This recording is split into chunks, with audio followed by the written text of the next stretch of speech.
ಗಣಿನಾಡಲ್ಲಿ ದೊಡ್ಡ ಮಟ್ಟಿಗೆ ಸದ್ದು ಮಾಡ್ತಾ ಇರೋದು ಬಳ್ಳಾರಿಯಲ್ಲಿ ನಡೆದ ಗಲಭೆ ಮತ್ತು ಅಲ್ಲಾದ ಸಾವು. ಗಣಿನಾಡು ಬಳ್ಳಾರಿಯಲ್ಲಿ ಮತ್ತೆ ಶುರುವಾಯ್ತಾ ರಕ್ತ ರಾಜಕೀಯ. ಬಳ್ಳಾರಿಯಲ್ಲಿ ಜನಾರ್ದನ ರೆಡ್ಡಿ ವರ್ಸಸ್ ಭರತ್ ರೆಡ್ಡಿ ಮಧ್ಯೆ ಕದನ ಸಂಘರ್ಷ. ಬ್ಯಾನರ್ ಗಲಾಟೆ ನೆಪವಾಗಿಸಿಕೊಂಡು ರೆಡ್ಡಿ ಹತ್ಯೆಗೆ ಸ್ಕೆಚ್ ಹಾಕಿದ್ರು ಅನ್ನೋ ಆರೋಪ. ಗನ್ಮ್ಯಾನ್ ಗುಂಡಿನಿಂದಲೇ ಸಾವು ಅಂತಿದ್ದಾರೆ ಬಿಜೆಪಿ ನಾಯಕರು.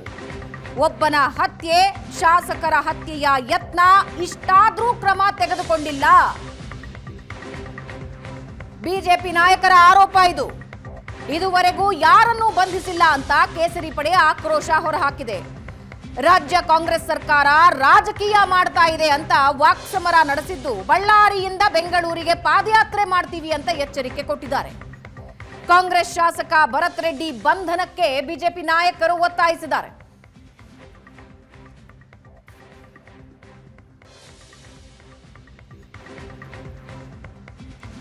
ಕಳೆದ 2 ದಿನಗಳಿಂದ ಈ ದೃಶ್ಯಗಳು ಎಲ್ಲೆಡೆ ಸದ್ದು ಮಾಡ್ತಾ ಇವೆ. ಕಾಂಗ್ರೆಸ್ ಕಾರ್ಯಕರ್ತನೊಬ್ಬ ಸಾವಿಗೀಡಾದ. ವಾಕ್ ಸಮರ ನಡೆದಿದೆ, ಎಚ್ಚರಿಕೆಗಳು ನಡೆದಿದೆ.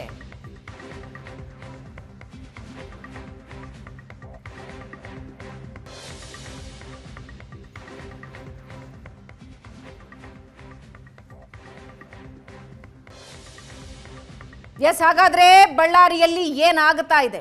ನಮ್ಮೊಂದಿಗೆ ಮಾತಾಡೋದಕ್ಕೆ ಮಾಜಿ ಸಚಿವರಾದ ಶ್ರೀರಾಮುಲು ಅವರು ಸ್ವತಃ ಲೈವ್ ನಲ್ಲಿ ಜಾಯ್ನ್ ಆಗ್ತಾ ಇದ್ದಾರೆ. ಹಾಗೆ ನಮ್ಮ ಸಂಪಾದಕರಾದ ಅಜಿತ್ ಹನುಮಕ್ಕನವರ್ ಲೈವ್ ನಲ್ಲಿ ಜಾಯ್ನ್ ಆಗ್ತಾ ಇದ್ದಾರೆ. ಶ್ರೀರಾಮುಲು ಅವರೇ, ಗಣಿನಾಡಿನಲ್ಲಿ ಕಳೆದ 2-3 ದಿನಗಳಿಂದ ಏನಾಗ್ತಾ ಇದೆ ಅಂತ ರಾಜ್ಯದ ಜನ ಅರ್ಥ ಮಾಡ್ಕೊಳ್ಳೋದಕ್ಕೆ ಪ್ರಯತ್ನ ಪಡ್ತಾ ಇದ್ದಾರೆ. ಬ್ಯಾನರ್ ಬಡಿದಾಟ ಅಂತಾರೆ, ಆದ್ರೆ ಬ್ಯಾನರ್ ಬಡಿದಾಟದ ಹೆಸರಲ್ಲಿ ಬೇರೇನೋ ನಡೆದಿದೆ ಬಳ್ಳಾರಿಲಿ.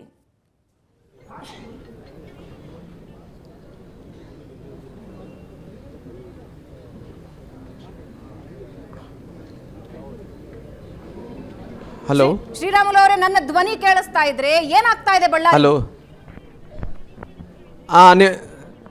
ಕಳೆದ 2 ದಿನಗಳಿಂದ ಬೂದಿ ಮಿಚ್ಚಿದ ಕೆಂಡ ಥರ ಕೂಡ ಇವತ್ತು ಆಗ್ತಾ ಇದೆ. ಯಾಕಂದರೆ 2 ದಿನಗಳ ಹಿಂದುಗಡೆ ಮೊನ್ನೆ ನಡೆದಂಥ 7:30 ಸಮಯದಲ್ಲಿ ಅಲ್ಲಿ ಜನಾರ್ದನ್ ರೆಡ್ಡಿ ಮನೆ ಹತ್ರ ಬ್ಯಾನರ್ ಕಟ್ಟಂಥ ವಿಚಾರದಲ್ಲಿ ಅದು ಕೇವಲ ನೆಪ ಮಾತ್ರ. ಯಾಕಂದರೆ ಅಲ್ಲಿದ್ದಂಥ ವಾತಾವರಣದಲ್ಲಿ ಬ್ಯಾನರ್ ಮಾತ್ರ ನೆಪ ನೋಡಿಸ್ತಾ ಇದ್ದಾರೆ. ಇಲ್ಲಿ ಅವ್ರ ಉದ್ದೇಶನೇ ಬೇರೆ ಆಗಿತ್ತು. ಯಾಕಂದರೆ ಜನಾರ್ದನ್ ರೆಡ್ಡಿಯವರು ಮುಂಚೆಯಿಂದ ಕೂಡ ಅವ್ರ ಮೇಲೆ ಸೇಡ್ ಹಿಡ್ಕೊಂಡು ಅವ್ರ ಬಗ್ಗೆ ಎಲ್ಲೆಲ್ಲಿ ಅವಕಾಶ ಸಿಗುತ್ತೋ ಅವರೆಲ್ಲ ರೀತಿಯಲ್ಲೂ ಕೂಡ ಬೇರೆ ಬೇರೆ ಪ್ರಯತ್ನಗಳೆಲ್ಲ ಮಾಡಿದ್ದಾರೆ. ಅದು ಏನಂದರೆ ಮಹರ್ಷಿ ವಾಲ್ಮೀಕಿಯವರ ಪುತ್ಥಳಿಯನ್ನು ಅನಾವರಣ ಕಾರ್ಯಕ್ರಮ 3ನೇ ತಾರೀಕು ಇವತ್ತು ನಡಿಬೇಕಾಯಿತು, ಮುಖ್ಯಮಂತ್ರಿಗಳು ಬರಬೇಕಾಯಿತು. ಆ ಕಾರ್ಯಕ್ರಮವನ್ನು ನೆಪವನ್ನು ಹಿಡ್ಕೊಂಡು ಜನಾರ್ದನ್ ರೆಡ್ಡಿ ಮನೆ ಅಂದರೆ ಆದಿಗೆ ಹೋಗೋಂಥ ಬ್ಯಾನರ್ ಬೇರೆ, ಅವ್ರ ಮನೆಗೆ ಹೋಗೋಂಥ ಆದಿ ರಸ್ತೆ ಬೇರೆ. ಆ ರಸ್ತೆಯಲ್ಲಿ ಬ್ಯಾನರ್ ಕಟ್ಟಿರೋ ಕಾರಣ ಅವ್ರು ಯಾರೋ ಸ್ಥಳೀಯರು ಬಂದಿದ್ದಂತೆ ಜನಾರ್ದನ್ ರೆಡ್ಡಿ ಅವ್ರು ಹೇಳಿದ್ರಂತೆ ದಯವಿಟ್ಟು ಇಲ್ಲಿ ಕಟ್ಟಬೇಡ ಅಂದರೆ ಅವರೆಲ್ಲ ಒಪ್ಪಿದ್ದಾರೆ. ಸಾಯಂಕಾಲ ಬೇಕಂದೇಳಿ ಯಾರೋ ಸತೀಶ್ ರೆಡ್ಡಿ ಅಂತ ವ್ಯಕ್ತಿ ಖಾಸಗಿ ಗನ್ಮ್ಯಾನ್ಗಳು ತೊಗೊಂಬಂದು ಪಂಜಾಬ್, ಬಿಹಾರ, ಉತ್ತರ ಪ್ರದೇಶದಿಂದ ಗನ್ಮ್ಯಾನ್ಗಳು ತೊಗೊಂಬಂದು ಗುಂಡಾಗಳು ತೊಗೊಂಬಂದು ಅಲ್ಲಿ ಮನೆ ಹತ್ರ ದಾಂಧಲೆಯನ್ನು ಮಾಡ್ತಾ ಕುಂತು ಇಲ್ಲೇ ಕಟ್ತೀವಿ, ಏನು ಮಾಡ್ತೀರ ಮಾಡಿರಿ ಅಂದೇಳಿ ಎಲ್ಲರೂ ಕೂಡ ಅವಾಂಛ ಶಬ್ದಗಳಿಂದ ಬೈದು ಅಲ್ಲಿ ದಾಂಧಲೆ ಮಾಡೋಂಥ ಕೆಲಸ ಮಾಡಿದ್ದಾರೆ. ಅಷ್ಟೊತ್ತರ ಜನಾರ್ದನ್ ರೆಡ್ಡಿ ಅವರು ಗಂಗಾವತಿಯಿಂದ ಬರ್ತಾ ಇದ್ರಂತೆ. ನಾನು ಕೂಡ ಬೆಂಗಳೂರಿಂದ ಬಂದಿದ್ದೆ. ಬಂದಂಥ ಟೈಮಲ್ಲಿ ನಮ್ಮ ಮನೆ ಹತ್ರ ಬಂದರು. ನಮ್ಮ ಮನೆ ಹತ್ರ ಬಂದು ಕೂಡಿ ಬರೋಂಥ ಟೈಮಲ್ಲಿ ಅವರೆಲ್ಲರಿಗೂ ಗುಂಪೆಲ್ಲ ಕೂಡ ಜನಾರ್ದನ್ ರೆಡ್ಡಿ ಮೇಲೆ ಬೀಳೋಂಥ ಪ್ರಯತ್ನ ಮಾಡಿದರು. ಅಷ್ಟೊತ್ತೊಳಗಡೆ ನಮ್ಮ ಕಡೆ ಒಂದು 10-15 ಮಂದಿ ಇದ್ದರು. ನೂಕುನುಗ್ಲಾಯಿತು. ನೂಕುನುಗ್ಲಾದಂಥ ಟೈಮಲ್ಲಿ ಅವರು ಖಾಸಗಿ ಗನ್ಮ್ಯಾನ್ಗಳು ಅಂಗರಕ್ಷಕರು ಫೈರಿಂಗನ್ನು ಪ್ರಾರಂಭ ಮಾಡಿದರು. ರೈಟ್ ರೈಟ್ ಅಜಿತ್ ಇದ್ದಾರೆ ನಮ್ಮ ಜೊತೆ ಲೈವ್ ನಲ್ಲಿ. Ajit, carry on. ನಮಸ್ಕಾರ. ಎಕ್ಸಾಕ್ಟ್ ಆಗಿ ಯಾವ ರೋಡು? ಅವ್ರು ಹೇಳೋದು ಸಾರ್ವಜನಿಕ ರಸ್ತೆಯಲ್ಲಿ ಬ್ಯಾನರ್ ಕಟ್ತೀವ್ರಿ, ಅದಕ್ಕೇನು ಸಮಸ್ಯೆ ಅಂತ ಅವ್ರು ಅಂತಾರೆ. ನೀವು ಹೇಳೋದು ಇಲ್ಲ ಅದು ಖಾಸಗಿ ರಸ್ತೆ ಅಂತೀರಿ. ಅದು ಖಾಸಗಿ ರಸ್ತೆನಾ ಸಾರ್ವಜನಿಕ ರಸ್ತೆನಾ? ಅದು ಅಜಿತ್ ಹನುಮಕ್ಕನವರೇ ಏನಂತ ಹೇಳಿದ್ರೆ ಸಿರುಗುಪ್ಪ ರಸ್ತೆ ಅಂತಾರೆ ರೀ. ಅದು NH-53 ಏನಾಗುತ್ತೆ ರೀ. ಓಕೆ, ಅದು ಆ ರಸ್ತೆ ಬೇರೆ. ಅವ್ರ ಮನೆಯಲ್ಲಿ ಹೋಗೋಕ್ಕೆ ಒಂದು ಒಂದು ಒಂದು ಒಂದು ಅದು ಓಣಿ ಇದೆ ರೀ. ಅವ್ರ ಮನೆಗೆ ಹೋಗೋಕ್ಕೆ ಒಂದು ಓಣಿ ಇದೆ ರೀ. ಆ ಓಣಿಯಲ್ಲಿ ನಿಂದ ಬಂದರೆ ಮಾತ್ರ ಅವ್ರ ಮನೆ ಒಳಗಡೆ ಹೋಗೋಕ್ಕಾಗುತ್ತೆ. ಅವ್ರೇನು ಮಾಡಿದಾರ, ಆ ಸಿರುಗುಪ್ಪ ರಸ್ತೆಗೆ NH-53 ಏನು ಕಟ್ಟಿಲ್ಲ ರೀ. ಅವ್ರ ಮನೆಗೆ ಹೋಗಂತ ಹಾದಿಗೆ ಹೋಗಂತ ರಸ್ತೆ ಏನಿದೆ, ಹಾದಿಗೆ ಹೋಗಂತ ರಸ್ತೆಗೇ ಬಂದ್ ಮಾಡಿಬಿಟ್ಟಾರ್ರಿ. ಅಂದ್ರೆ ಬಂದ್ ಮಾಡಿದ ಮೇಲೆ ಅವ್ರು ಜನಾರ್ದನ್ ರೆಡ್ಡಿ ಅವರು ಬೆಳಗ್ಗೆ ಮಾತಾಡ್ಯಾರ್ರಿ. ಮಾತಾಡಿದ ನಂತರ ಆ ಸ್ಥಳೀಯರು ಪಾಪ ಅವ್ರಿಗೇನು ಗೊತ್ತಿಲ್ಲ ನೋಡ್ರಿ. ಅವ್ರ ಸ್ಥಳೀಯರೆಲ್ಲರೂ ಕೂಡ ಕಾಂಗ್ರೆಸ್ ಲೀಡರ್ಸ್ ಎಲ್ಲರೂ ಕೂಡ ಇಲ್ಲ ಇದು ಬೇಡ ಬಗಲಿಗಡೆ ಕಟ್ಕೊತೀವಿ ಅಂತೇಳಿ ಒಪ್ಕೊಂಡು ಹೋಗಿದಾರ್ರಿ. ಅವ್ರು ಯಾರೋ ಸತೀಶ್ ರೆಡ್ಡಿ ಅನ್ನೋಂಥವ್ರು ದೊಡ್ಡ ಮನುಷ್ಯ ಇದಾನ್ರಿ. ಅವ್ರಿಗೆ ಸತೀಶ್ ರೆಡ್ಡಿ ಅವ್ರ ಜೊತೆಲಿ ತುಂಬಾ ಅಂಗರಕ್ಷಕರು ಇರ್ತಾರ್ರಿ. ಅವ್ರು ಅಡ್ಡಾಡಿದ್ರೆ ಹೊರಗಡೆ ಬಂದ್ರೇನೆ ಒಂದು 5-6 ಮಂದಿ ಅಂಗರಕ್ಷಕರು ಇರ್ತಾರ್ರಿ. ಎಲ್ಲ ಸಿಕ್ಕ ಮಂದಿ ರೀ, ಪಂಜಾಬ್ನಿಂದ ಬಂದಂಥವ್ರು, ಬಿಹಾರದಿಂದ ಬಂದಂಥವ್ರು. ಅವರು ದೊಡ್ಡ ದೊಡ್ಡ ಗನ್ನುಗಳು ಇಟ್ಕೊಂಡು ಅಡ್ಡಾಡ್ತಿರ್ತಾರ್ರಿ. ಅಂದ್ರೆ ಭಯದ ವಾತಾವರಣ ಸೃಷ್ಟಿ ಮಾಡೋಂಥ ಕೆಲಸ ಮಾಡ್ತಾರ್ರಿ. ಹಿಂಗೆ ಅವ್ರು ಸತೀಶ್ ರೆಡ್ಡಿ ಒಂದ್ಸರಿ ಹೊರಗಡೆ ಬಂದ್ರೇನೆ ಅವ್ರ ಜೊತೆಲಿ ಒಂದು 10 ಗಾಡಿ ಅದು ಆ ತೆಲುಗು ಸಿನಿಮಾದಲ್ಲಿ ನೋಡ್ತೀವಲ್ಲ ಫಿಲಿಮ್ ಸ್ಟೈಲದಲ್ಲಿ ಆತ ಹೋಗ್ತಿರ್ತಾನ್ರಿ. ಬಟ್ ನೀವು ಹೋದಾಗ ಏನಾದ್ರು ರಾಮುಲು ಅವರು ನೀವು ಹೋದಾಗ ಏನಾಯ್ತು ನಾನು ಈ ನೋಡಿದ ಖಾಸಗಿ ಅಂಗರಕ್ಷಕ ಸಿಸ್ಟಮ್ ಅರ್ಥ ಆಗ್ತಿಲ್ಲ ನನಗೆ. ಶ್ರೀರಾಮುಲು ಅವರು ಒಂದೇ ನಿಮಿಷ. ಪ್ರಶಾಂತ್ ಒಂದೇ ನಿಮಿಷ. ಈ ಖಾಸಗಿ ಅಂಗರಕ್ಷಕ ಸಿಸ್ಟಮ್ ಅರ್ಥ ಆಗ್ತಿಲ್ಲ ನನಗೆ ಶ್ರೀರಾಮುಲು ಅವರೇ. ಇದು ಯಾರು ಇವರು? ಪಂಜಾಬ್ನವರು, ರಾಜಸ್ಥಾನದವರಂತೆ, ಉತ್ತರ ಪ್ರದೇಶದವರಂತೆ. ಇವ್ರೇನು ಅವ್ರದ್ದು ಪರ್ಸ್ನಲ್ ಗನ್ ಇಟ್ಕೊಂಡು ಬಂದಿರ್ತಾರ? ನಿಮ್ಮ ಹತ್ರ ಅಂಥ ಗನ್ಮ್ಯಾನ್ಗಳು ಎಷ್ಟಿದ್ದಾರೆ? ಎಷ್ಟು ಸ್ಯಾಲ್ರಿ ಕೊಡ್ತೀರಿ ಅವ್ರಿಗೆ? ನೋಡ್ರಿ, ನಮ್ಮ ಹತ್ರ ಯಾರು ಕೂಡ ಪರ್ಸನಲ್ ಆಗಿ ಗನ್ಮ್ಯಾನ್ಗಳು ಯಾರು ಒಬ್ರು ಕೂಡ ಇಲ್ಲ ರೀ. ಸರ್ಕಾರದಿಂದ ಕೊಟ್ಟಂಥವ್ರು 2 ಗನ್ಮ್ಯಾನ್ ಇದಾರ್ರಿ. ಅವ್ರು ಪರ್ಸನಲ್ ಅಂಗರಕ್ಷಕರು ಯಾರಿದಾರ್ರಿ, ಅವ್ರು ಆಕ್ಚುಲಿ ಬಿಹಾರದಲ್ಲಿ ತಗೊಂಡಿದ್ರೆ, ಬಿಹಾರ್ ಜಿಲ್ಲೆಯಲ್ಲಿ ತಗೊಂಡಿದ್ರೆ ಆ ಜಿಲ್ಲೆಯಲ್ಲಿ ಇರಬೇಕಾಗ್ಲಿ, ಬೇರೆ ಕಡೆ ಬರಂಗಿಲ್ಲ ರೀ. ಅದು ಬಂದಂಥ ಟೈಮಲ್ಲಿ ಸಾರ್ವಜನಿಕರು ಅದು ಅಂಗರಕ್ಷಕರ ರೂಲ್ಸ್ ಏನು ಹೇಳ್ತದ್ರಿ, ಯಾರಿಗೇನೇ ಆಗಲಿ MLA ಅವ್ರ ಹತ್ರ ಇದ್ರೆ ಆಗಲಿ, ಮಾಜಿ ಮಿನಿಸ್ಟರ್ ಹತ್ರ ಇದ್ರೆ ಆಗಲಿ, ಅವ್ರನ್ನ ಪ್ರೊಟೆಕ್ಷನ್ ಮಾಡಬೇಕಲ್ಲಿ ಗುಂಡಾರ್ಸಂಥ ಅಧಿಕಾರ ಯಾರಿಗಿಲ್ಲ ರೀ. ಅವ್ರಿಗೆ ಯಾವುದೇ ರೀತಿಯಲ್ಲಿ ಅವ್ರಿಗೆ ಅಧಿಕಾರ ಇಲ್ಲಿದ್ರೆ ಕೂಡ ಅವರು ಬಿಕಾಸ್ ಆಫ್ ದೇರ್ ನೆಗ್ಲಿಜೆನ್ಸಿ ಅನ್ಕೊಂಡ್ರಿ ಅವರು ಉದ್ದೇಶಪೂರ್ವಕವಾಗಿ ಗುಂಡಾರ್ಸಂಥ ಕೆಲಸ ಮಾಡಿದಾರ್ರಿ. ಭಯಭ್ರಾಂತರು ಮಾಡಬೇಕಂದೇಳಿ ಅಜತ್ ಹನುಮಕ್ಕನವರೇ ಅವ್ರು ಬೇಕಂದೇಳಿ ಆರಿಸಿದ್ರಂತ ಗುಂಡ್ರಿ. ಅದನ್ನ ಅವ್ರೇನಂತಾರ ಪರ್ಸನಲ್ ಅಂಗರಕ್ಷಕರು ಅಂದೇಳಿ ಬೇರೆ ಬೇರೆ ಕಡೆ ರಾಜ್ಯದಿಂದ ಬರ್ತಾರೆ. ಪ್ರಯತ್ನ ಅಷ್ಟೇ. ಅವ್ರು ತಂಪಾಡಿಗೆ ತಾವು ತಮ್ಮ ಆತ್ಮರಕ್ಷಣೆಗೆ ಅಂತ ಗನ್ ಲೈಸೆನ್ಸ್ ತಗೊಂಡಿರ್ತಾರಲ್ವಾ, ಅವ್ರು ಆ ಗನ್ ಲೈಸೆನ್ಸ್ ಸಮೇತ ಬಂದು ಇವ್ರ ಜೊತೆಗೆ ಇರ್ತಾರೆ. ಹಂಗ ಸಿಸ್ಟಮ್ ವರ್ಕ್ ಆಗೋದು? ಅದೇ ರೀ, ಪ್ರೊಹಿಬಿಟೆಡ್ ಗನ್ಸ್ ಇರ್ತಾವ್ರಿ, ನಾನ್ ಪ್ರೊಹಿಬಿಟೆಡ್ ಗನ್ಸ್ ಇರ್ತಾವ್ರಿ. ಪ್ರೊಹಿಬಿಟೆಡ್ ಗನ್ಸ್ ಅಂದ್ರೆ ನಮ್ಮಂತವ್ರು ಯಾರನ್ನ ಕೇಳಿದ್ರೆ ಗನ್ಸ್ ಕೊಡ್ತಾರ್ರಿ, ಹಂಗ ರಕ್ಷಣೆ ಸಲುವಾಗಿ ನಮಗೆ ಗನ್ಸ್ ಕೊಡ್ತಾರ್ರಿ. ನಾನ್ ಪ್ರೊಹಿಬಿಟೆಡ್ ಗನ್ಸ್ ಎಲ್ಲ ಕೂಡ ಅವ್ರು ಏನ್ ಮಾಡ್ತಾರ, ಆ ಸೆಕ್ಯೂರಿಟಿ ಕೆಲಸ ಮಾಡಂತವ್ರು ಅವ್ರಿಗೆ ಇವ್ರಿಗೆ ಕೊಡ್ತಾರ್ರಿ. ಅವ್ರು ಎಲ್ಲಿ ಬಳಕೆ ಮಾಡ್ಬೇಕಾಯ್ತು ಅಲ್ಲಿ ಬಳಕೆ ಮಾಡಲ್ರಿ. ಇವ್ರ ಜೊತೆಲಿದ್ದು ಯಾರೋ ಒಬ್ರು ಸಂಬಳ ಕೊಡ್ತಾರೆ ಅಂತೇಳಿ ಅವ್ರ ಜೊತೆಲಿದ್ದು ಅವ್ರು ಇಲ್ಲ ರೀ, ಅವ್ರು ಅಂದ್ಕೊಂಡಿರ್ತಾರ ನಮ್ದೇ ಸರ್ಕಾರ ಇದೆ, ನಾವೇ MLAಗಳಿದೆ, ನಾವೇ ಮಂತ್ರಿಗಳಿರೋ ಕಾರಣ ಅವ್ರಿಗೆ ಕಾನ್ಫಿಡೆನ್ಸ್ ಮೂಲಕ ಅವ್ರು ಗುಂಡು ಆರಿಸಿರ್ಬೋದು ಅಂದ್ಕೊಂತೀರಿ. ನನ್ನ ಜೀವನದಲ್ಲಿ 1984ರಲ್ಲಿ ಬಳ್ಳಾರಿಯಲ್ಲಿ ಒಬ್ಬ ಹೆಣ್ಮಗಳು ಲಾಕಪ್ ಡೆತ್ ಆಗಿತ್ತು ರೀ. ಆ ಲಾಕಪ್ ಡೆತ್ ಆದಂಥ ಟೈಮಲ್ಲಿ ಫೈರಿಂಗ್ ಆಗಿದ್ದು ನೋಡಿದ್ದೀನಿ ರೀ. ಇದು 2ನೇ ಬಾರಿ ಫೈರಿಂಗ್ ಅನ್ನು ನಾನು ಕಣ್ಣಾರೆ ನಾನು ನೋಡ್ತಾ ಇದ್ದೀನಿ ರೀ. ಬಟ್ ಅವ್ರು ಇಬ್ರು ಯಾರವರು ಅಂಗರಕ್ಷಕರು? ಅವತ್ತವನು ಯಾರವನು ಸಿಕ್ ಪೇಟ ಹಾಕೊಂಡು ಅವನೊಬ್ಬ ಫೈರಿಂಗ್ ಮಾಡಿದ್ನಲ್ಲ ಪ್ರಶಾಂತ್ ಏನಾಯ್ತು ಅಂತ ಹೇಳಿದ್ರೆ, ಅವರು ಜನಾರ್ದನ್ ರೆಡ್ಡಿ ಅವರು ನಾನು ಬರುವಂಥ ಟೈಮಲ್ಲಿ ಅವರು ಎಲ್ಲರೂ ಕೂಡ ಮುಗಿಬಿದ್ದಂಥ ಟೈಮಲ್ಲಿ ನುಗ್ಲಾದಂಥ ಟೈಮಲ್ಲಿ ಫೈರಿಂಗ್ ಮಾಡಿದಿರಲ್ಲ, ಅವ್ರು ಏನು ಮಾಡಿಬಿಟ್ಟಾರ, ಫೈರಿಂಗ್ ಮಾಡೋದು ಶುರು ಮಾಡಿಬಿಟ್ಟಾರ. ಆ ಶುರು ಮಾಡಿದಂಥ ಟೈಮಲ್ಲಿ ಏನಾಗಿದೆ, ಅವ್ರ ಜೊತೆಲಿ ಬಂದಂಥ ಹುಡುಗಕ್ಕೆ ಆ ಫೈರಿಂಗ್ ಮಾಡೋಂಥ ಟೈಮಲ್ಲಿ ಅಲ್ಲಿ ನಾನು ನೋಡ್ತಾ ಇದ್ದೀನಿ ಅಂದ್ರೆ ವಾಟ್ಸಪ್ ಫೇಸ್ಬುಕ್ಕಲ್ಲಿ ನೋಡೋಂಥ ಟೈಮಲ್ಲಿ ಒಬ್ಬನ ಸೈಡಿಂದ ಗುಂಡಾರಿಸಿ ಯಾರಿಗೆ ಕಾಣಿಲ್ಲ ಅಂತೇಳಿ ಜೋಬಲ್ಲಿ ಇಟ್ಕೊತಾನ ಅವನು. ಅವರು ಎಲ್ಲರೂ ಕೂಡ ಕೇಳಿದ್ರೆ, ರಾಮ್ಲೋರೆ ನಿಮ್ಮ ಕಡೆ ಅಂಗರಕ್ಷಕರು ಎಷ್ಟು ಮಂದಿ ಇದ್ದಾರೆ? ನಮ್ಮ ಕಡೆ ಅಂಗರಕ್ಷಕರೇ ಇಲ್ಲ. ನಮ್ಮ ಕಡೆ ಇರೋದು ಸರ್ಕಾರದಿಂದ ಅಂಗರಕ್ಷಕರಿದ್ದಾರೆ, ಜನಾರ್ದನ್ ರೆಡ್ಡಿ ಅವ್ರ ಹತ್ರ ಅಂಗರಕ್ಷಕರಿದ್ದಾರೆ, ಪೊಲೀಸರು ಅವರು ಕೂಡ ಸರ್ಕಾರದಿಂದ ಇದ್ದಾರಾಗಲಿ. ಬೇರೆ ನಮ್ಮ ಅಂಗರಕ್ಷಕರು ಪ್ರೈವೇಟ್ ಅಂಗರಕ್ಷಕರು ಯಾರೂ ಇಲ್ಲ ರೀ. ಅವ್ರ ಅಂಗರಕ್ಷಕರು ಇದ್ದಿದ್ದು ಯಾರೋ ಅವರು ಸತೀಶ್ ರೆಡ್ಡಿ ಅನ್ನೋಂಥವ್ರು ಪ್ರೈವೇಟ್ ಖಾಸಗಿ ಬಾಡಿಗಾರ್ಡ್ಗಳು ಇದ್ದಾರೆ. ಸೊ ಈ ಕಾಂಗ್ರೆಸ್ ಕಾರ್ಯಕರ್ತೆಗೆ ಬಡದಿದ್ದ ಗುಂಡು ಯಾರು ಏನಾಯ್ತು ಎಕ್ಸಾಕ್ಟ್ಲಿ ರಾಮುಲ್ ಅವರ? ಅಲ್ಲಿ ಏನಾಯ್ತಂದ್ರೆ ನೂಕಲಾಗುವಂಥ ಟೈಮಲ್ಲಿ ಅವ್ರು ಯಾರು ಫೈರ್ ಪ್ರಾರಂಭ ಮಾಡಿದ್ರು, ಯಾರು ಅಂಗರಕ್ಷಕರು ಆ ಸತೀಶ್ ರೆಡ್ಡಿ ಕಡೆ ಇದ್ದಂಥವ್ರು ಫೈರಿಂಗ್ ಏನು ಪ್ರಾರಂಭ ಮಾಡಿದ್ರು, ಆ ಮಾಡಿದಂಥ ಟೈಮಲ್ಲಿ ಅವ್ರು ಏನು ಅಂತ ಹೇಳಿದ್ರು, ಯಾರೋ ಹುಡುಗಿಗೆ ಸ್ವಲ್ಪ ಆದ ತಕ್ಷಣ 1/2 hour ಒಳಗಡೆ ಯಾರೋ ಹುಡುಗಿಗೆ ಗುಂಡು ಬಡ್ದಿದೆ, ಸತ್ತೋಗಿದ್ದಾನಂತ ಹೇಳಿಬಿಟ್ರು. ನನಗೆ ಸುದ್ದಿ ತಿಳಿದ ತಕ್ಷಣ ಭಾಳಷ್ಟು ನೋವಾಯಿತು. ಯಾಕಂದರೆ ಒಬ್ಬ ಅಮಾಯಕ ಯುವಕ ಯಾರೊಬ್ಬರು ವ್ಯಕ್ತಿ ಅವ್ರ ತಾಯಿಯವರು ಭವಿಷ್ಯವನ್ನು ಕಟ್ಕೊಂಡಿರ್ತಾರೆ, ಆ ಹುಡುಗ ಸತ್ತನಂದ ತಕ್ಷಣ ನಮಗೆ ಭಾಳ ದುಃಖಿ ಆಯಿತು.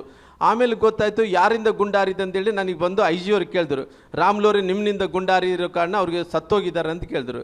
ನಾನು ಹೇಳಿದೆ, ನೋಡ್ರಿ ನಮ್ಮ ಕಡೆಯಿಂದ ಯಾರು ಅಂಗರಕ್ಷಕರಿಗಿಲ್ಲ, ನಾವು ಕೂಡ ಯಾರು ಗುಂಡಾರಿಸೋಂಥ ಪ್ರಯತ್ನ ಮಾಡಿಲ್ಲ, ನಾನು ಹೇಳ್ತಾ ಇದ್ದೀನಿ ದಯವಿಟ್ಟು ನಮ್ಮ ಕಡೆಯಿಂದ ಆಗಿಲ್ಲ ರೀ ಅಂದೆ. ಅವ್ರು ಹೇಳ್ತಾ ಇದ್ರು, ಇಲ್ಲ ರೀ ನಮ್ಮ ಕಡೆಯಿಂದ ಆಗಿಲ್ಲ ಅಂದ್ರೆ ಯಾರು ಆರಿಸಿದಂಗ ಅನ್ನಂತ ಪ್ರಶ್ನೆ ಬಂತ್ರಿ. ಪ್ರಶ್ನೆ ಆಯ್ತು ರೀ. ಪ್ರಶ್ನೆ ಆದಂಥ ಟೈಮಲ್ಲಿ ನಾನು ಹೇಳಿದೆ, ಎಂಥ ಪರಿಸ್ಥಿತಿಯಲ್ಲಿ ನೋಡುವ ಈಗ ನಾನು ಭಾಳ ಸರ್ ಹೇಳಿ ಸರ್. ನಿಮ್ಮನ್ನು ಕೊಲೆ ಮಾಡೋದಕ್ಕೆ ಸೂರ್ಯನಾರಾಯಣ ರೆಡ್ಡಿ ಪ್ರಶಾಂತ್ 3 ಹೇಳಿ ಕೋಟಿ ಸರ್. ರೂಪಾಯಿದು ವೆಪನ್ಸ್ ತರಿಸಿದ್ರು ಅಂತ ಜನಾರ್ದನ್ ರೆಡ್ಡಿ ಅವ್ರು ಹೇಳಿದ್ರಲ್ಲ ಸರ್, ನಿಜಾನ ಅದು? ಒಂದೇ ಪಕ್ಷದಲ್ಲಿದ್ದವ್ರು ನೀವು ಒಬ್ಬರನ್ನ ಅಂದ್ರೆ ನಿಮ್ಮನ್ನು ಸರ್, ಕೊಲೆ ಜನಾರ್ದನ್ ಮಾಡಿಸ್ಬೇಕು ರೆಡ್ಡಿ ಅನ್ನೋ ಅವರು- ಹಂತಕ್ಕೆ ಯಾಕೆ ಹೋಗಿತ್ತು ನಿಮ್ಮ ಜಗಳ? ಇಲ್ಲ ಆ ರೀತಿ ಯಾವತ್ತೂ ನಾನು ಹೇಳಿಕೆಯನ್ನು ಕೊಟ್ಟಿಲ್ಲ. ಅದರ ವಿಚಾರದಲ್ಲಿ ನನಗೆ ಗೊತ್ತೇ ಇಲ್ಲ. ಯಾಕಂದ್ರೆ ನಾನು ಆ ವಿಚಾರದಲ್ಲಿ ನಾನು ಕೊಲೆಗಳು ಯಾರೋ ಕೊಲೆ ಯತ್ನ ಪ್ರಯತ್ನ ಮಾಡ್ತಾ ಇದ್ದಾರೆ ಆ ವಿಚಾರಕ್ಕೆ ನಾನು ಡಿಬೇಟ್ ಮಾಡೋಕ್ಕೂ ಹೋಗಿಲ್ಲ ಸರ್, ಯಾವತ್ತೂ ಹೋಗಲಿಲ್ಲ. ನಾನು ವೆರಿ ಕ್ಲಿಯರ್ ಆಗಿ ಹೇಳ್ತಾ ಇದ್ದೀನಿ, ಅವರಿದ್ದಂಥ ಅಂಗರಕ್ಷಕರು ಗುಂಡು ಹಾರಿಸಿರೋ ಕಾರಣ ಅಲ್ಲ, ಜನಾರ್ದನ್ ರೆಡ್ಡಿ ಅವರೇ ಹೇಳಿದ್ದು ಇದನ್ನ. ಮಾಡ್ತೀನಿ ಹೇಳಿ. ಯಾರೇ ಈ ರೀತಿ ಕೊಲೆ ಮಾಡೋಂಥ ಯಾವಾಗ ಹೇಳಿದ್ರಿ ಸರ್? ಯಾವಾಗ ಹೇಳಿದ್ರಂತೆ ಜನಾರ್ದನ್ ರೆಡ್ಡಿ ಅವರು? ನನಗೆ ಗೊತ್ತಿಲ್ಲ ಸರ್. ಈ ಗಲಾಟೆ ಆದ ದಿವಸ ಗೊತ್ತಿಲ್ಲ. ನಿಮ್ಮನ್ನು ಕೊಲೆ ಮಾಡಿಸ್ಬೇಕು ಅಂತ 3 ಕೋಟಿ ರೂಪಾಯಿದು ವೆಪನ್ ತಂದು ಯಾವುದೋ ಹಳ್ಳಿಲಿ ಒಂದು ಮನೇಲಿ ಇಟ್ಟಿದ್ರು ಸೂರ್ಯನಾರಾಯಣ ರೆಡ್ಡಿ ಅಂತ ಹೇಳಿದ್ರು. ಇಲ್ಲ ಸರ್, ನನಗೆ ಅದು ಇದ್ರ ಬಗ್ಗೆ ಗೊತ್ತಿಲ್ಲ ಸರ್. ಜನಾರ್ದನ್ ರೆಡ್ಡಿ ಅವರು ಅಲ್ಲಿ ಇದ್ದಂಥ ಟೈಮಲ್ಲಿ ಆ ಅಂಗರಕ್ಷಕರೇನು ಗುಂಡು ಹಾರಿಸಿದ್ರು, ಅದು ಜನಾರ್ದನ್ ರೆಡ್ಡಿ ಅವ್ರಿಗೆ ಬಡಿತಿತ್ತು. ಜನಾರ್ದನ್ ರೆಡ್ಡಿ ಅವರು ಬಡಿಲಾರ್ದಂತೆ ಬಗಲ್ಗಡೆ ಹೋಗಿ ಕಾರಿಗೆ ಬಡಿತು. ಆ ಗುಂಡುಗಳು ನನ್ನ ಕೈಯಲ್ಲಿದ್ದಾವೆ ಅಂದೇಳಿ ಆ ಗುಂಡುಗಳು ನೋಡಿಸ್ತಾ ಇದ್ದಾರೆ. ಇಲ್ಲಿ ಸೂರ್ಯನಾರಾಯಣ ರೆಡ್ಡಿ ಅವರು 3 ಕೋಟಿ ರೂಪಾಯಿ ತಗೊಂಡು ಕಾಂಟ್ರಾಕ್ಟ್ ಕಿಲ್ಲಿಂಗ್ ಮಾಡಿಸೋ ಪ್ರಯತ್ನ ಮಾಡಿದ್ದಾರೆ ಅನ್ನೋಂಥದ್ದು ನನಗೆ ಯಾವುದೇ ಗಮನದಲ್ಲಿ ಇಲ್ಲ ಸರ್. ವೆರಿ ಕ್ಲಿಯರ್ ಆಗಿ ಹೇಳ್ತಿದ್ದೀನಿ, ಆ ರೀತಿ ಯಾವ ಪ್ರಯತ್ನಗಳು ನಡೆದಿಲ್ಲ ಸರ್. ನನಗಿರುವಂಥ ಕಾಂಟ್ರಾಕ್ಟ್ ಕಿಲ್ಲಿಂಗ್ ಎಲ್ಲ ವೆಪನ್ಸ್ ಶೇಖರಣೆ ಮಾಡಿಟ್ಟಿದ್ರು ಅಂತ ಅನ್ನೋ ಮಾತನ್ನು ಹೇಳಿದ್ರು ಅವರು. ಅಲ್ಲ, ನನಗೆ ಅದ್ರ ಬಗ್ಗೆ ಕೂಡ ನನಗೆ ಮಾಹಿತಿ ಇಲ್ಲ ಸರ್. ವೆಪನ್ ಶೇಖರಣೆ ಮಾಡಿದ್ದಾರೆ ಅಂತ ಅದ್ರ ಕೂಡ ಬಗ್ಗೆ ಕೂಡ ನನಗೆ ಮಾಹಿತಿ ಇಲ್ಲ ಸರ್. ವೆರಿ ಕ್ಲಿಯರ್ ಆಗಿ ಹೇಳ್ತೀರಿ. ಅದರಲ್ಲಿ ನನಗೆ ಗೊತ್ತಿರೋಂಥ ಪ್ರಕಾರ ಅವರು ಅಂಗರಕ್ಷಕರ ಮೂಲಕ ಫೈರಿಂಗ್ ಮಾಡೋಂಥ ಟೈಮಲ್ಲಿ ಜನಾರ್ದನ್ ರೆಡ್ಡಿ ಬಗ್ಗೆ ಕೂಡ ಆದಿ ಹೋಗಿದೆ. ಆ ಜನಾರ್ದನ್ ರೆಡ್ಡಿ ಬಡ್ದಿದ್ರೆ ನಾನು ಜೀವ ಹೋಗ್ತಿತ್ತು. ಹಂಗಾಗಿ ನನ್ನ ಜೀವ ಹೋಗ್ತಿತ್ತು. ಆಗ ನಾನು ತಪ್ಪಿಸ್ಕೊಂಡಿರೋ ಕಾರಣ ನಾನು ಗಾಳಿಗೆ ಬಡ್ದಿದ್ದೆ. ಆ ಅರ್ಧ ಬುಲೆಟ್ ಏನು ಟೊಪಿಗಿದ್ದೇನೆ ಆ ಟೊಪಿಗೆ ತಂದು ನೋಡಿಸ್ತಾ ಇದ್ದಾರೆ ಸರ್. ಅಷ್ಟೊಂದೇ ಗೊತ್ತು ನನಗೆ. ಓಕೆ. ಬಟ್ ನೀವು ಹೋದಾಗ ಏನಾಯ್ತು ರಾಮುಲು ಅವರೇ? ಶ್ರೀರಾಮುಲು ಅವರು ಒಟ್ಟಾರೆಯಾಗಿ ಇದು ಬರೀ ಬಿಜೆಪಿ ಕಾಂಗ್ರೆಸ್ ಜಗಳ ಅಲ್ಲ ಇದು. ನೋಡಿ, ಈ BJP ಕಾಂಗ್ರೆಸ್ ಜಗಳ ಅಲ್ಲೇ ಅಲ್ಲ ಸರ್. ಇದು ಆ್ಯಕ್ಚುಲಿ ನಾನು ಹೇಳೋ ಪ್ರಕಾರ ಸುಮ್ಮನೆ ಅವರು ಸತೀಶ್ ರೆಡ್ಡಿ ಅವರು ವಾಂಟೆಡ್ಲಿ ಕ್ರಿಯೇಟ್ ಮಾಡಿಕೊಂಡು ಜಗಳ ಮಾಡಿಕೊಂಡು ಅದು ಲಾಸ್ಟಿಗೆ ಅದು ಏನಾಗಿದೆ ಅಂತೇಳಿ ನಾನು ಅಲ್ಲಿಂದ ಬಂದಿದ್ದೀನಿ, ಜನಾರ್ದನ್ ರೆಡ್ಡಿ ಅಲ್ಲಿಂದ ಬಂದಾರ. ಅವ್ರ ಉದ್ದೇಶ ಏನಿದೆ ಅಂತ ಹೇಳಿದ್ರೆ ಇದನ್ನು ಜಗಳ ದೊಡ್ಡದು ಮಾಡ್ಕೋಬೇಕು ಅನ್ನೋಂಥ ಕಾರಣದಿಂದ ಅವರು ಮಹರ್ಷಿ ವಾಲ್ಮೀಕಿಯವರು ಬ್ಯಾನರ್ ಕಟ್ಟಕ್ಕೆ ಬಂದಿದ್ದರು. ಆ ಬ್ಯಾನರ್ ಕಟ್ಟೋದ ಮೂಲಕ ಜಗಳ ಆಯ್ತು ಅಂತೇಳಿ ಸುಮ್ಮನೆ ಮಹರ್ಷಿ ವಾಲ್ಮೀಕಿಯವರು ಬ್ಯಾನರನ್ನು ನೋಡಿಸ್ತಾ ಇದ್ದಾರಲ್ಲಿ. ಅದು ಯಾವುದೇ ರೀತಿಯಲ್ಲಿ ಕೂಡ ನಾನು ಈ ಜಗಳದಲ್ಲಿ ಮಹರ್ಷಿ ವಾಲ್ಮೀಕಿಯವ್ರನ್ನೇ ತರಬಾರ್ದಾಯ್ತು. ಅವರಿಬ್ಬರು ಜಗಳದಲ್ಲಿ ಇವತ್ತು ಮಹರ್ಷಿ ವಾಲ್ಮೀಕಿಯವರು ತರಲಿಕ್ಕೆ ಅವ್ರು ಯಾರು? ಹಂಗಾಗಿ ಕೇವಲ ನೆಪ ಮಾತ್ರ ಆಗಲಿ, ಇದು ಉದ್ದೇಶನೇ ಬೇರೆ ಆಗಿರೋ ಕಾರಣ ಜಗಳ ಪ್ರಾರಂಭ ಮಾಡ್ಕೊಂಡಾರ ಸರ್. ನನಗೆ ಗೊತ್ತಿದ್ದಲ್ಲ, ಅವರು ಪ್ಲ್ಯಾಂಡ್ ಆಗಿರ್ಬೋದು, ಪ್ಲ್ಯಾಂಡ್ ಆಗಿ ಇದ್ದಿದ್ದು. ಆ ಗಾಡಿ ಹೋಗ್ತಾ ಇದ್ರಿಗಿನ ಅಲ್ಲಿ ಪೊಲೀಸರು ತಡೆದ್ರು. ಪ್ರಶಾಂತ್ ನಮಸ್ಕಾರ ರೀ. ನೀವು ಅಲ್ಲಿ ಬಂದ್ರಲ್ಲ, ಆ ಮೂಮೆಂಟ್ ಅಲ್ಲಿ ಏನಾಯ್ತಲ್ಲಿ? ನೀವು ಬಂದ್ಮೇಲೆ ನೂಕಾಟ ತಳ್ಳಾಟ ಎಲ್ಲ ಶುರು ಆಯ್ತಲ್ಲಿ. ನಾನು ಜನಾರ್ದನ್ ರೆಡ್ಡಿ ಅವರು ನಮ್ಮ ಮನೆಯಿಂದ ನಡ್ಕೊಂಡು ಬಂದಿರಿ. ಅವ್ರು ಆ ಕಡೆ ಇದ್ದರು, ಅಂದರೆ ಮಧ್ಯದಲ್ಲಿ ಡಿವೈಡರ್ ಇತ್ತು, ಆ ಕಡೆ ಇದ್ದರು ಡಿವೈಡರ್ ಮೇನ್ ರೋಡಲ್ಲಿ. ಕೆಲವು ಮಂದಿ ಅವ್ರಿಗೆ ಫಾಲೋವರ್ಸ್ ಎಲ್ಲ ಕೂಡ ಈ ಕಡೆ ಇದ್ದರು, ಈ ಜನಾರ್ದನ್ ರೆಡ್ಡಿ ಮನೆ ಕಡೆ ಇದ್ದರು. ನಮ್ಮ ಮನೆ ಕಡೆ ಹಿಂಗೆ ಒಳ್ಳುತ್ತಾ ಇದ್ದವ್ರಿ. ತಕ್ಷಣ ಅವ್ರು ಏನು ಮಾಡಿಬಿಟ್ರು, ಎಲ್ಲರೂ ಕಲಿತು ಒಂದೇ ಸರಿ ಜನಾರ್ದನ್ ರೆಡ್ಡಿ ಮೇಲೆ ಬಿದ್ದರ್ರಿ. ಮೇಲೆ ಬಿದ್ದಂಥ ಟೈಮ್ ನಾನು ಹೇಳಿದೆ, ನೋಡಪ್ಪ ಇದು ದೌರ್ಜನ್ಯ ಸರಿಯಲ್ಲ, ಸತೀಶ್ ರೆಡ್ಡಿ ಅವ್ರಿಗೆ ಮಾಡೋದು ಸರಿಯಿಲ್ಲ ಅಂದ್ಕೊಂತ ಮಾತಾಡ್ತಿದ್ರು. ಇರೋ ಟೈಮಲ್ಲಿ ನೂಕುನುಗ್ಗಲು ಪ್ರಾರಂಭ ಆಯ್ತು ರೀ. ನೂಕುನುಗ್ಗಲು ಪ್ರಾರಂಭ ಆದಂಥ ಆ ನಿಮಿಷಕ್ಕೆ ಫೈರಿಂಗ್ ಪ್ರಾರಂಭ ಆದವು ರೀ. ಫೈರ್ ಮಾಡೋದು ಶುರು ಮಾಡಿದೆ ರೀ. ಬಟ್ ಅದು ಫೈರ್ ಕಾಂಗ್ರೆಸ್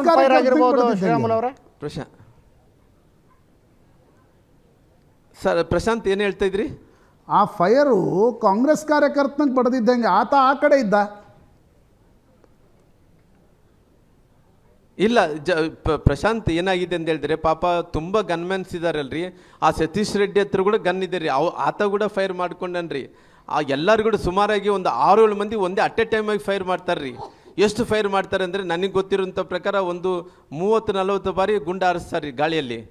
ಆಮೇಲೆ ಏನಾಯಿತು, ಅವ್ರಿಗೆ ಬೈ ಇನ್ಸ್ಟೆಂಟಾಗಿ ಅವರು ಬಗಲಗಡೆಯಿಂದ ಗನ್ ತೆಗಿಯೋಂಥ ಟೈಮಲ್ಲಿ ಪಿಸ್ತೂಲ್ ಅಂದರೆ ಲಾಕ್ ಆಗುತ್ತೆ, ರಿವಾಲ್ವರ್ ಅಂದರೆ ಲಾಕ್ ಆಗಲ್ರಿ. ಅದು ಒಂದ್ಸರಿ ಟ್ರಿಗರ್ ಒತ್ತಿದ ನಂತರ ಇನ್ನೊಂದು ರೆಡಿ ಆಗುತ್ತೆ ರೀ. ಅವ್ರು ಏನು ಮಾಡಿದ್ದಾರೆ, ಟ್ರಿಗರು ಒತ್ತೇ ಒಳಗಡೆ ಅದು ಇನ್ನೊಂದು ರೌಂಡಲ್ಲಿ ಬಂದುಬಿಟ್ಟಿದೆ ರೀ. ಹಂಗಾಗಿ ಆ ಹುಡುಗನ ಬಗಲ್ಗಡೆ ಇದ್ದನ್ರಿ ಪಾಯಿಂಟ್ ಬ್ಯಾಂಕಲ್ಲಿ ಹೊಡೆದಾಕ್ಬಿಟ್ಟನ್ರಿ.